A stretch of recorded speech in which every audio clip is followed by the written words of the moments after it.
For this example, we're told that a die is rolled and a coin is tossed. We've been asked what is the probability of tossing a head and rolling an even number on the die. To solve this, we should write out all the different combinations. So we could toss a head and roll a 1 on the dice. That's our first combination. We could get a head and a 2 on the dice. We could get a head and a 3, a head and a 4. We could get a head and a 5. We could also get a head and a 6.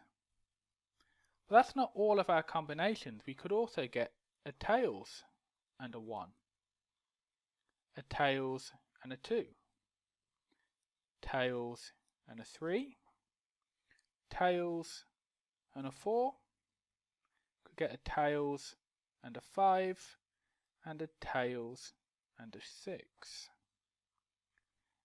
We need to ask ourselves, what are we looking for? We're looking for tossing a head and rolling an even number on the die.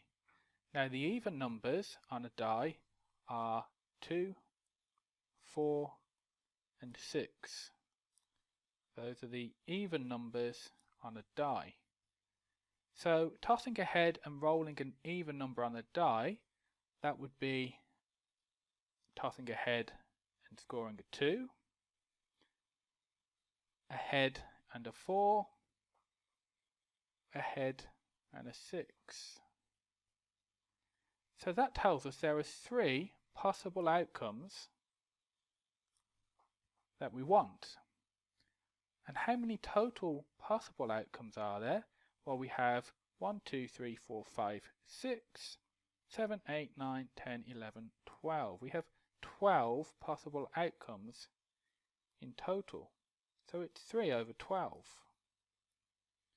But 3 over 12 can be simplified by dividing top and bottom by 3 to give us 1